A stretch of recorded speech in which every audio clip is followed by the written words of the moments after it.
हिंदी के बहुविकल्पी प्रश्न। 81 भाषा संसार का नादमय चित्र है, यह कथन किसका है? ये क्वेश्चन 2016 में आया था। ए श्याम सुंदर दास का, बी रामचंद्र वर्मा का, सी सुमित्रानंद पंत का, डी बाबूराम सक्सेना का। तो इसका आंसर सही होगा सी सुमित्रानंद पंत का। 82 का देवनागरी लिपि की विशेषता से संबंधित नहीं है।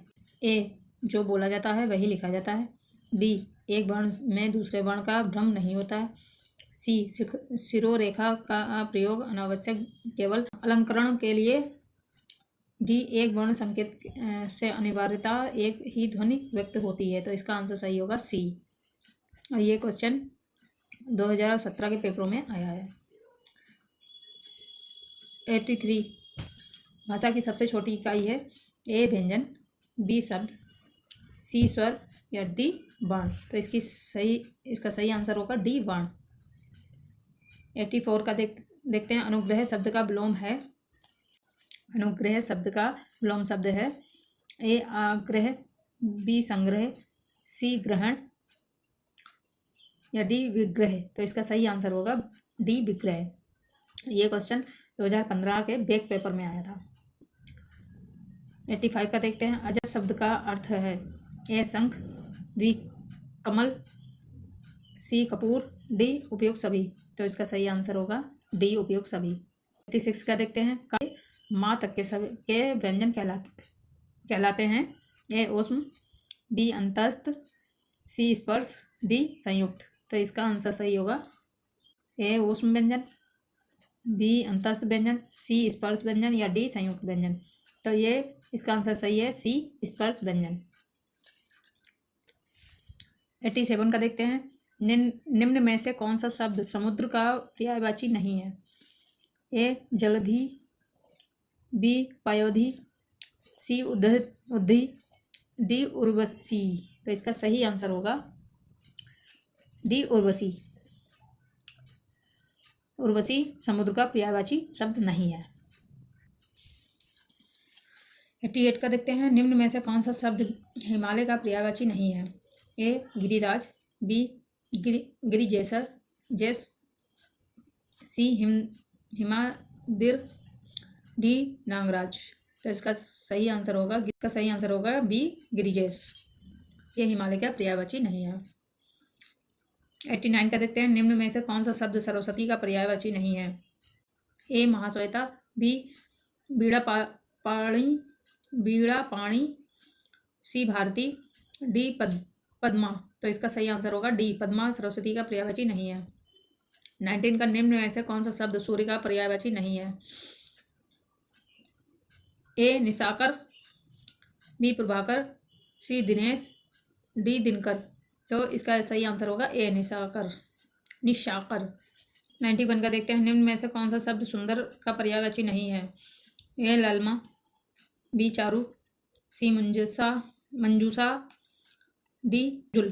तो इसका सही आंसर होगा सी मंजूसा।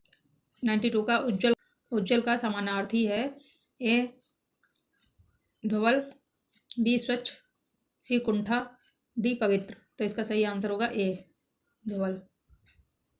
93 का देखते हैं। ऊर्जा का समानार्थी है,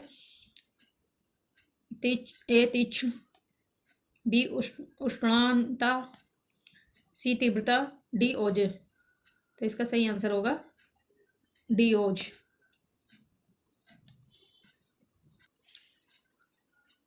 94 का देखते हैं। गृह कार्य में प्रश्न करवाए जाते हैं, ए अवबोध की दृष्टि से, बी ज्ञान की दृष्टि से, सी आ व दोनों, डी इनमें से कोई नहीं। तो इसका सही आंसर होगा सी आ व दोनों। 95 का है। वाचन शिक्षण की विधि है, ए संप्रेषण विधि, बी अनुकरण विधि, सी आ व दोनों या डी इनमें से कोई नहीं। तो सी इसका आंसर सही है सी। 96 का मौन वचन शिक्षण का उद्देश्य है, ए मनन शक्ति का विकास, बी तर्क योग्यता का विकास, बी सी आ व दोनों। तो इसका आंसर सही होगा आ व दोनों। 97 का देखते हैं। लेखन शिक्षण की प्रमुख विधि है, ए बोलने का कौशल, बी लिखने का कौशल, सी पढ़ने का कौशल, डी उपयुक्त सभी। तो इसका सही आंसर होगा बी लिखने का कौशल। 98 का देखते हैं। वाचन शिक्षण का उद्देश्य है ए बोलने के कौशल, बी पढ़ने के कौशल, सी आवा दोनों, डी इनमें से कोई नहीं। तो इसका सही आंसर होगा सी आवा दोनों। 99 का देखते हैं। या रा ला वा व्यंजन कहलाते हैं। ए ऊष्म व्यंजन, बी अंतस्थ व्यंजन, सी संयुक्त व्यंजन, डी द्विगुण। तो इसका सही आंसर होगा बी अंतस्थ व्यंजन। ये क्वेश्चन 2015 में के पेपर में आया था। 100 का देखते हैं। द्विज शब्द का अर्थ है ए ब्राह्मण, बी दंत, सी पक्षी, डी इनमें से कोई नहीं। तो ये इसका आंसर सही होगा डी इनमें से कोई नहीं। और ये क्वेश्चन 2015-2018 में आया था। तो एक लिपि विकास का प्रथम सोपान है ए चित्रलिपि, बी वर्णलिपि, सी अक्षर लिपि, या डी इनमें से कोई नहीं। तो इसका सही आंसर है डी इनमें से कोई नहीं। ये क्वेश्चन भी 2015 के पेपरों में आया है। 102 में जगम, जगम शब्द का विलोम शब्द है ए पुष्ट, बी स्थवर, सी स्थिर, डी पूर्ण। तो इसका सही आंसर होगा बी स्थवर। 103 का दिन का विलोम शब्द है ए रात, बी समय, सी शाम, डी स्थिर। तो इसका सही आंसर होगा ए रात। 104 का देखते हैं। आनंद का पर्यायवाची है ए इस्पहा, इस्परहा, परहा,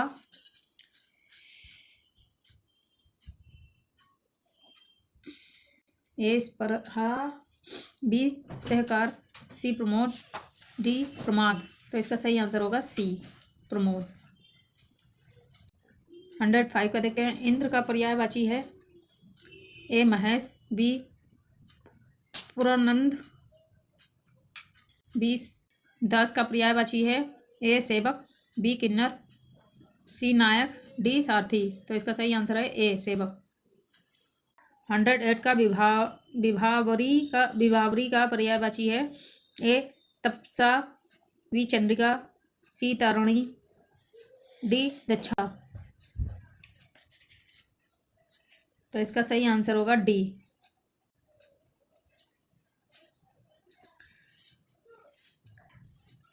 109 का देखते हैं। इनमें से कौन सा एक अग्नि का पर्यायवाची नहीं है ए पावक, बी अनिल, सी बेनर, डी कृषाणु।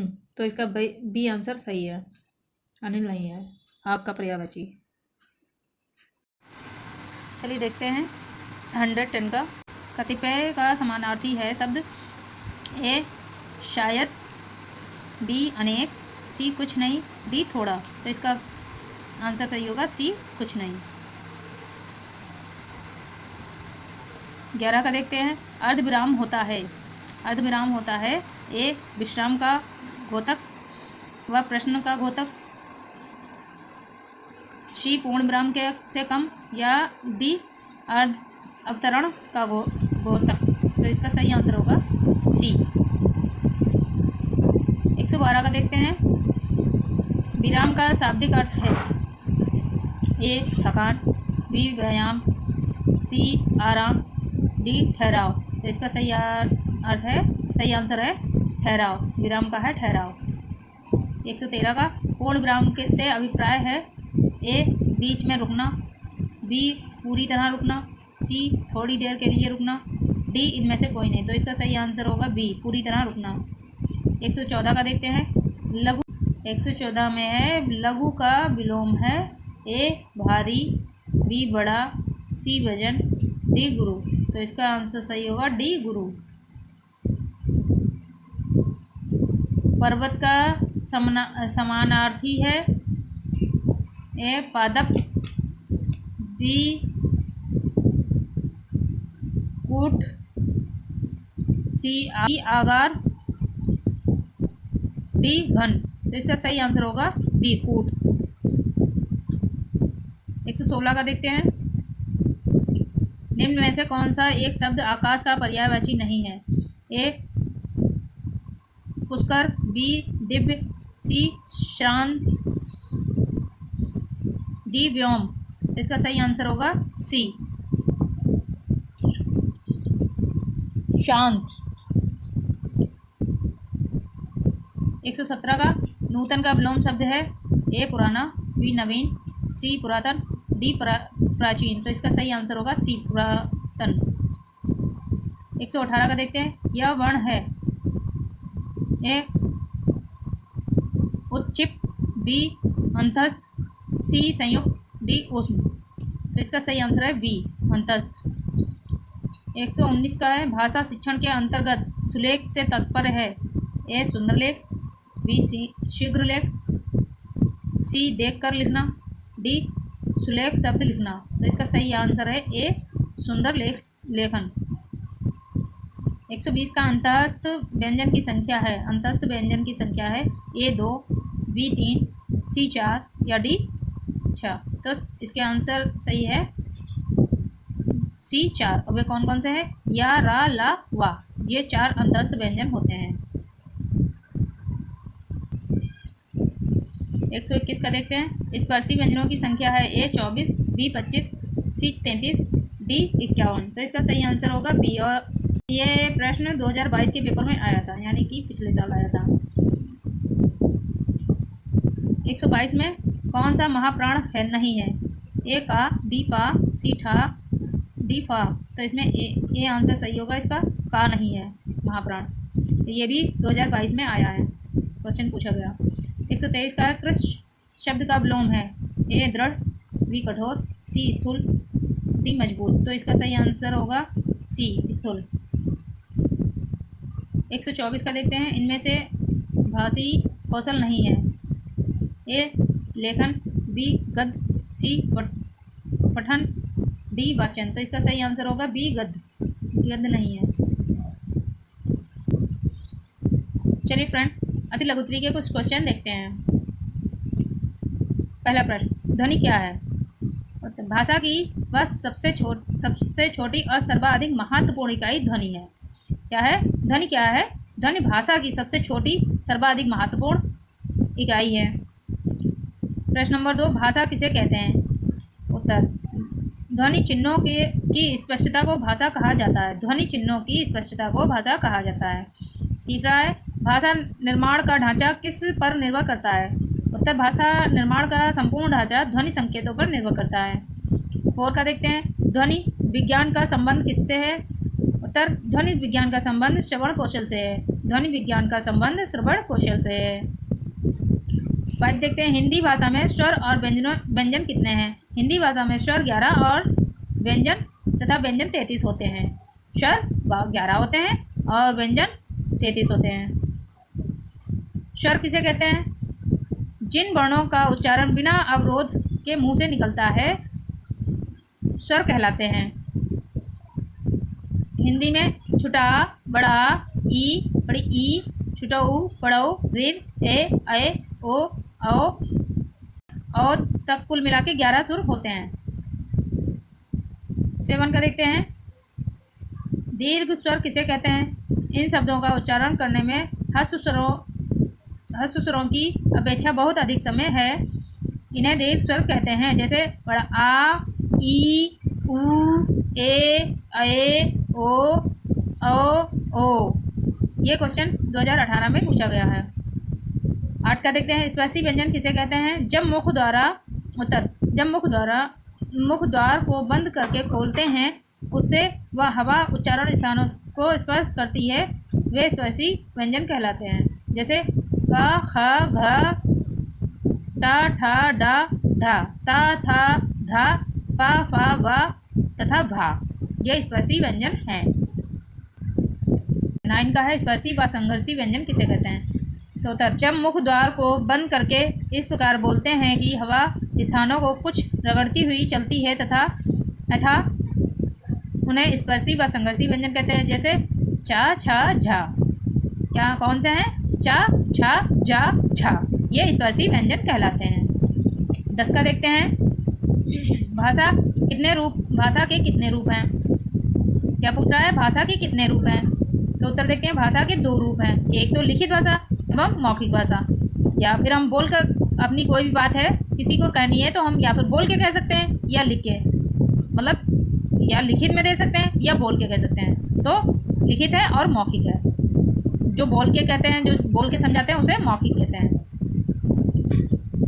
11 का देखते हैं, अग्नि, अमृत तथा गणेश के दो दो समानार्थक शब्द लिखिए। अग्नि के हैं अनल पावक, अग्नि का क्या है अनल पावक, अमृत का है पीयूष सुधा, गणेश का लंबोदर गणपत। और ये क्वेश्चन 2016 में पूछा गया है। 12 का देखते हैं, शब्द एवं पद से आप क्या समझते हैं। ये क्वेश्चन 2016 में पूछा गया है। वर्णों के समानार्थक वर्णों के सार्थक मेल को शब्द तथा कविता के कुछ पंक्तियों के मेल को पद कहते हैं। वर्णों के सार्थक मेल को शब्द तथा कविता के कुछ पंक्तियों के मेल को पद कहते हैं।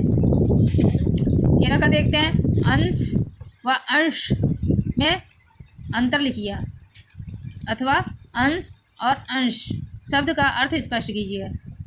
अंश मीन्स होता है कंधा, अंश मीन्स होता है भाग। ये क्वेश्चन 2018 के पेपर में आया था।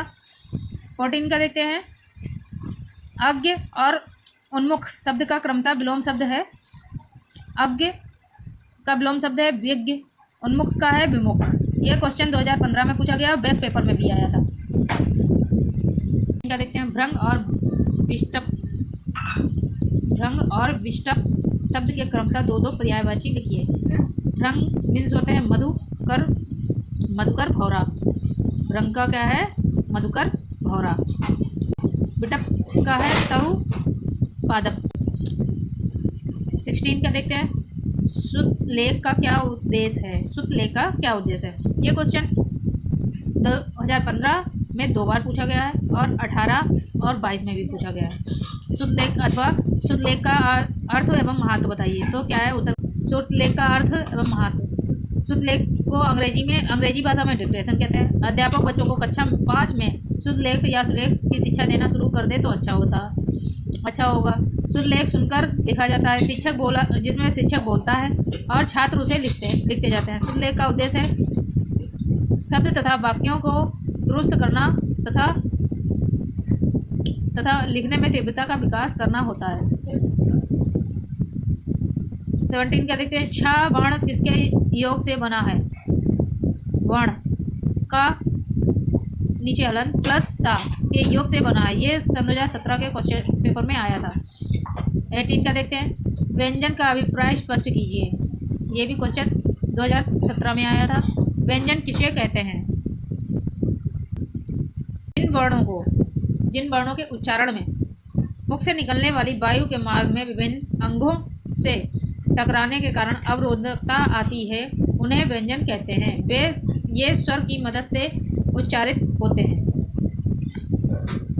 19 का देखते हैं, हिंदी भाषा के कौशलों के नाम लिखिए। हिंदी भाषा के कौशल हैं सुनना, बोलना, पढ़ना और लिखना। ये क्वेश्चन सन 2017 में आया था। 20 का देखते हैं, अनुशासित किसे कहते हैं। जब मुख द्वार बंद करके खोला जाता है किंतु साथ ही नासिका विवर भी खुला रहता है तथा अणा जैसे अर्थात जैसे अणा, या, डा, ना, मा।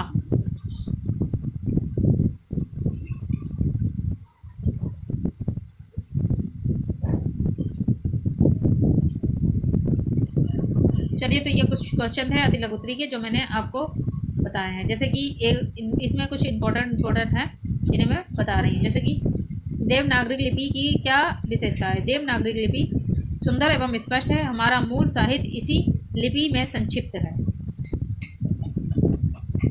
भाषा किसे कहते हैं। 29 में भाषा किसे कहते हैं। लिखकर तथा बोलकर समझाई जाने वाली बातें भाषा कहलाती हैं। पर्यायवाची या समानार्थी शब्द किसे कहते हैं। समानार्थी शब्द किसे कहते हैं। ये सन 2017 में क्वेश्चन आया था। एक सा अर्थ व्यक्त करने वाले अनेक शब्दों को समानार्थी अथवा पर्यायवाची शब्द कहते हैं। जैसे जल को नीर कहते हैं, बारी, पानी आदि नाम से जाना जाता है। 32 कृष्ण का पर्यायवाची है जनार्दन। विलोम शब्द किसे कहते हैं? विपरीत अर्थ देने वाले शब्द को विलोम शब्द कहते हैं। 34 यश तथा भास्कर का पर्यायवाची बताइए। यश का पर्यायवाची है कीर्ति तथा भास्कर का पर्यायवाची है सूर्य शब्द है। तुकांत शब्द क्या है? तुकांत शब्द में उच्चारण की दृष्टि से समस्त शब्दों में अक्षरों तथा स्वरों को की किसी भी प्रकार की एक रूपता होती है, जैसे रुष्ट, पुष्ट, दुष्ट, झोंक, पोंक, टोक, अंडा, पंडा, संडा, डंडा, कंडा, मंडा। 36 में अनेक शब्दों के स्थान पर एक शब्द का प्रयोग क्या है? भाषा को स्पष्ट, संक्षिप्त तथा सुंदर बनाने हेतु वाक्य को एक ही शब्द में व्यक्त करने वाले शब्द को एक शब्द कहा जाता है। जैसे जिसने विवाह ना किया हो उसे अविवाहित कहते हैं, जिसकी कोई उपमा ना हो उसे अनुपम कहते हैं।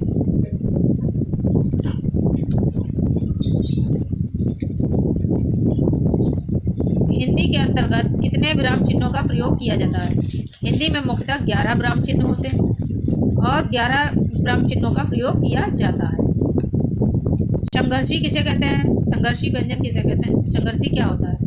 संघर्षी शब्दों के उच्चारण में मुख द्वार बहुत सरकरा होता है और सी की आवाज़ होती है, शी। जैसे संघर्षी व्यंजनों का उच्चारण मुख से के द्वार बहुत सरकरा होता है और शी की आवाज़ होती है, अतः खा, गा, जा, फा, शा, शा और हा। ऊष्म व्यंजनों की संख्या लिखिए। ऊष्म व्यंजनों की संख्या 4 है और वे हैं कौन कौन से? जिन वर्णों के उच्चारण में हवा मुख से रगड़ खाती हुई धीरे धीरे बाहर निकलती है उन्हें ऊष्म व्यंजन, ऊष्म संघर्षी व्यंजन कहते हैं।